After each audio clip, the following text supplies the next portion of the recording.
Hello દોસ્તો, તો સ્વાગત છે તમારું મારા આજના બ્લોગમાં. આજે અમે જવાના છે ડભોડા હનુમાન દાદાના મંદિર.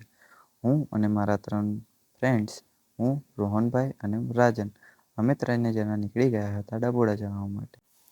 અમે ફાઇનલી પહોંચી ગયા હતા ડભોડા મંદિરની અંદરની સાઈડ. અહીંયા ગાડી પેલી બીજી સાઈડ વધારે ભીડ હોવાના કારણે અમે ડાયરેક્ટ શોર્ટકટ રસ્તો વાપરીને અને અમારી એક્ટિવા બહાર મૂકીને અંદર આવી ગયા હતા. અહીંયા ગાડી અમે ચંપલ બહાર કાઢી અને રોહનભાઈ આગળ હતા અને હું પાછળ હતો. તમે જોઈ શકો છો, તમે આ છે રોહનભાઈ અને પાછળ છે રાજન. અમે અંદર મંદિરની તરફ એન્ટર થઈ ગયા છે. અહીંયા ગાડી તમને દર શનિવારે આટલી જ ભીડ જોવા મળશે, કેમ કે અહીંયા ગાડી ભક્તો વધારે પડતા આવે છે અને આ મંદિર ખૂબ પ્રખ્યાત પણ છે. અહીંયા ગાડી તમે હનુમાન દાદાની પ્રતિમા જોઈ શકો છો. આ છે હનુમાન દાદાની ડભોડા મંદિરની પ્રતિમા, જોઈ શકો છો તમે. અહીંયા ગાડી પ્રસાદ તરીકે સુખડી ચડાવવામાં આવે છે હનુમાન દાદાને. અહીંયા ગાડી આ છે મંદિર શ્રીરામ અને લક્ષ્મણ સીતા મૈયાનું.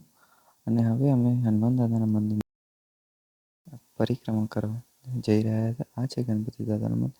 અહીંયા આગળ હજુ થોડું કામ બાકી છે હનુમાન દાદા મંદિરનું, એટલા માટે રિનોવેશન કામ ચાલુ છે.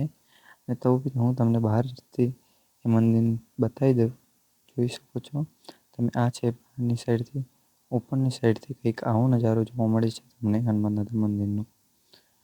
અને જો પાછળની સાઈડથી પણ કંઈક આવો નજારો જોવા મળે છે. ત્યાં આગળ અમે દર્શન કરીને અમારે થઈ રહ્યું હતું, એટલા માટે હું અને રોહનભાઈ બધા નીકળી ગયા હતા બહારની સાઈડ. રોહનભાઈને એક માળા ગમી ગઈ હતી, તો એમને લીધી અહીંયાથી એક માળા, જોઈ શકો છો તમે. અને રોહનભાઈ હતા ખૂબ ખુશ. હવે અમે ત્યાંથી ડભોડાથી દર્શન કરીને જલ્દી નીકળી ગયા.